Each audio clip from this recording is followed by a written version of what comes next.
வாழ்க வையகம், வாழ்க வளமுடன். வாழ்க்கை மலர்கள். நால்வோர் நற்சிந்தனை. மே 9. தலைப்பு: ஆளுமை திறன். இயற்கை வளங்களை வாழ்வின் வளமாக உருமாற்றியும் அழகுபடுத்தியும் வாழ்ந்து வரும் மனித இனம் மற்றவர்களோடு பிணக்கின்றி வாழ வேண்டியது மிக அவசியமாகின்றது. இந்த நெறியே அறம் எனப்படுகிறது. இந்த பெருநோக்கத்தில் வாழ மனதையும் செயல்களையும் சிந்தனையின் உயர்வுக்கேற்ப மாற்றி அமைத்து கொள்ள வேண்டும்.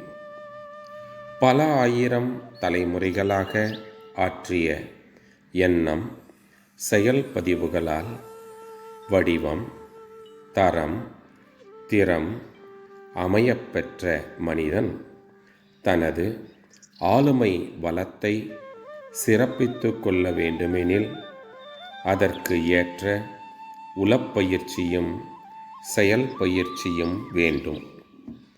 புலன்கள் மூலம் உணர்ச்சி நிலையில் வாழும் மனிதனுடைய மன அலை சுழல் வினாடிக்கு 14 முதல் 40 வரையில், அதாவது பீட்டா வேவ் இயங்கிக் கொண்டிருக்கிறது. சிந்தனை ஆற்றல் பெருக வேண்டுமெனில் மனதை வினாடிக்கு 14 சுழலுக்கு குறைவான அலை இயக்கத்திற்கு கொண்டு வர வேண்டும். மனித அமைப்பில் பருவுடல், நுண்ணுடல், பிரணவ உடல் அல்லது ஜீவகாந்த உடல், அதாவது physical body, astral body, causal body ஆகிய மூன்றும் ஒன்றுக்குள் ஒன்றாக இணைந்து செயல்புரிகின்றன. சூக்ஷ்ம உடலாகிய உயிர்த்துகள் மீது மனம் வைத்து அகநோக்கு பயிற்சியினை பழக வேண்டும். இந்த பயிற்சியில் அனுபவம் பெற்றவர் மூலம் இதை உணர்ந்து பழகும் பயிற்சியே அகநோக்கு பயிற்சி எனப்படுகிறது. இப்பயிற்சியால் மன அலைச்சுழல் படிப்படியாக குறைந்து வினாடிக்கு 1 - 3 வரையில் வருமேயானால் மனம் அமைதி நிலைக்கு வரும்.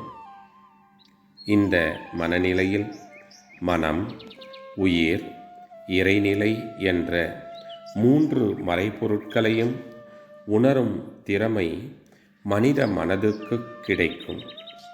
தேவையில்லாத துன்பமே தரும் பதிவுகளை மாற்றி ஆளுமை வளத்தை சிறப்பித்து கொள்ளவும் இந்த பயிற்சியோடு அகத்தாய்வு பயிற்சிகளையும் பயின்று வந்தால் மனிதனுள் அடங்கி இருக்கும் ஆற்றல்கள் முழுவதையும் வெளிப்படுத்தி பயன் கண்டு தானும் சிறப்பாக வாழ்வதோடு குடும்பம், சுற்றம், ஊர், உலகம் என்ற அளவில் தன் கடமைகளை செய்து நிறைவு பெறலாம்.